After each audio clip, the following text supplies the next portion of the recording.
नमस्कार दोस्तों, स्वागत है मेरे चैनल बोनसाई विजडम पर। आज हम बात करेंगे बोनसाई सॉइल के ऊपर। कौन सी सॉइल अच्छी होती है, कौन सी आइडियल होती है और किस प्रकार की मिट्टी को हम बोनसाई में यूज़ करते हैं। आज हम यही डिस्कस करेंगे। ऐसा कुछ टर्म नहीं है जो आइडियल बोनसाई सॉइल क्या होता है, ये ऐसे कोई आइडियल बड़ी बात कोई नहीं होती। सारी सॉइल जो है ना, एक मिक्सचर होता है, उसमें हम तरह तरह के इंग्रेडिएंट मिलाते हैं और उन सब चीज़ों से मिलकर एक अच्छा बोनसाई सॉइल बनती है।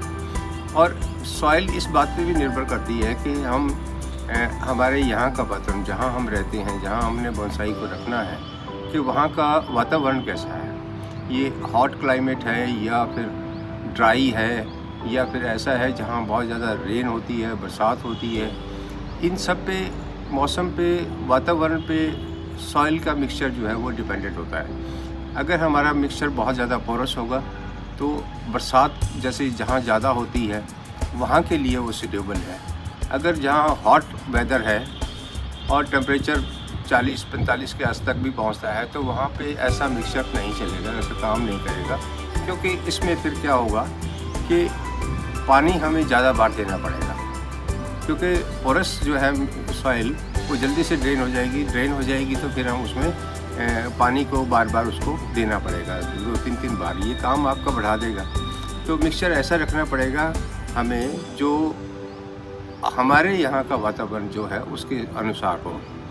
तो आज हम अब करेंगे, मैं इधर नॉर्थ इंडिया में रहता हूँ और यहाँ का टेम्परेचर दोनों तरह का है। बहुत ज़्यादा सर्दी भी होती है, बहुत ज़्यादा गर्मी भी होती है। तो मुझे एक ऐसा मिक्सचर बनाना है जो सूटेबल हो दोनों मौसम के लिए, और पानी की इतनी नमी रहे कि बार बार ना देना पड़े। 1 या 2 बारी तक तो चल जाएगा, लेकिन 3 या 4 बारी देना पड़े तो मुश्किल हो जाएगा। तो अभी हम देखते हैं कि हमारे पास क्या क्या इंग्रेडिएंट हैं।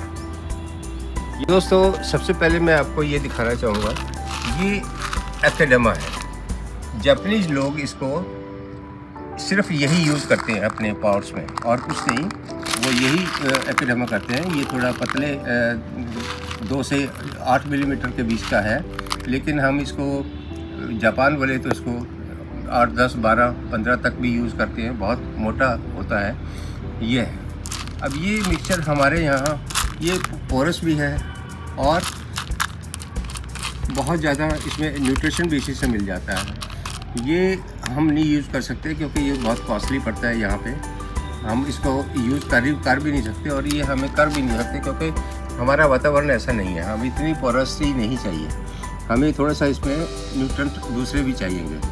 तो बेसिक सॉइल का मतलब क्या होता है कि हम ये पोरस हो, रूट्स को एरिएशन मिले और न्यूट्रिशन जो है प्रोवाइड करती रहे प्लांट को। तो न्यूट्रिशन, पोरोसिटी और इसकी रूट एंकरेज जो है ना वो अच्छी हो, और रूट्स को एरिएशन मिले ताकि वो अच्छी तरह से पनपे। तो ये एकेडेमा है, जापान में यूज़ होता है। हम इसको यूज़ यहाँ पे नहीं करते। ये हमारे पास वर्मिकुलाइट है। ये भी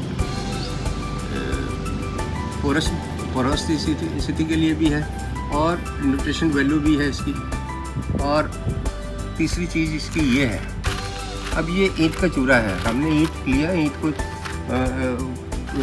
तोड़ के छोटे छोटे साइज़ का बना लिया। तो ये एकेडेमा का ही काम करता है, पोरोसिटी बढ़ा देगा, और ये पानी को भी ऑब्जर्व कर लेता है और बाद में धीरे धीरे करके रिलीज़ करता रहता है। ये ग्रेवल है। ग्रेवल भी पोरस बनाने के लिए किया जाता है, पोरोसिटी बढ़ाने के लिए किया जाता है।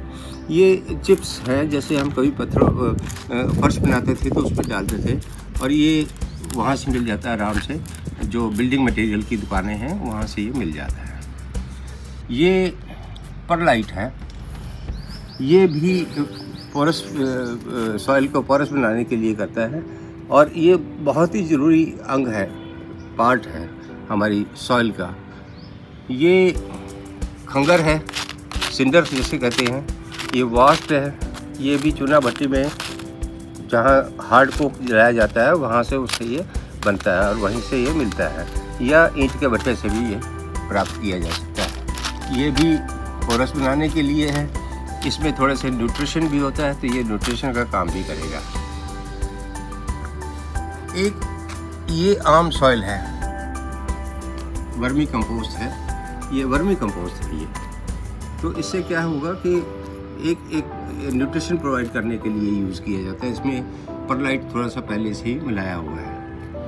ये ह्यूमस है, एक तरह का स्टोन होता है, बहुत लाइट होता है और ये भी पानी को ऑब्जर्व भी करता है और रूट को एरिएशन भी देता है, यानी कि सॉइल को पोरस भी बनाएगा और मॉइस्चर भी प्रोवाइड करेगा। ये भी एक इम्पोर्टेंट है, लेकिन ये थोड़ा सा महंगा पड़ता है और इसलिए इसको कम यूज़ करते हैं हम लोग, लेकिन बाहर इसको बहुत यूज़ किया जाता है। ये एक आम सॉइल है, गार्डन सॉइल, इसको भी हम मिक्स करते हैं। जैसे मैंने बताया था कि अगर ये नहीं मिलाएंगे, सिर्फ यही चीज़ मिलाएंगे, तो फिर तो काम नहीं चलेगा, क्योंकि न्यूट्रिशन भी चाहिए हमें, एनकरेज भी चाहिए और वाटर रिटेन रहे ताकि बार बार पानी ना देना पड़े। तो उसके लिए सॉइल और ये कंपोस्ट, ये दोनों इम्पोर्टेंट मिक्सचर हैं। इसके अलावा कुछ और चीज़ें यूज़ करते हैं हम, बोन मील, नीम खली। नीम खली जो है इम्पोर्टेंट है, ये एंटी फंगल होती है, इसमें फंगस नहीं लगती और इंसेक्ट भी नहीं सॉइल में जाते हैं। बोन मील एक तरह का न्यूट्रिशन वैल्यू रखता है और इसकी मात्रा इतनी होती है कि जैसे एक बड़े गमले में जो 12 इंच का गमला है, उसमें 1 चम्मच के लगभग बहुत रहता है।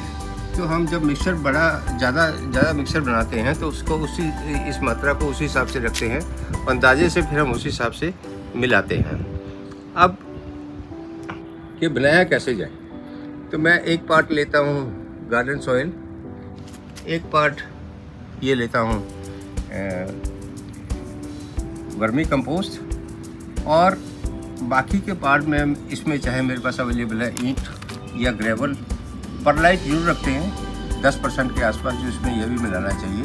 और प्रेफरेबली ये मटेरियल जो है खंगर, ये बहुत अच्छा रहता है। अगर नहीं अवेलेबल है तब आप ये ईंट का जो टुकड़े हैं, चूरा है, ये मिला सकते हैं। और ये न्यूट्रिशन वैल्यू के लिए थोड़ा सा वर्मीकुलाइट भी डाल देते हैं।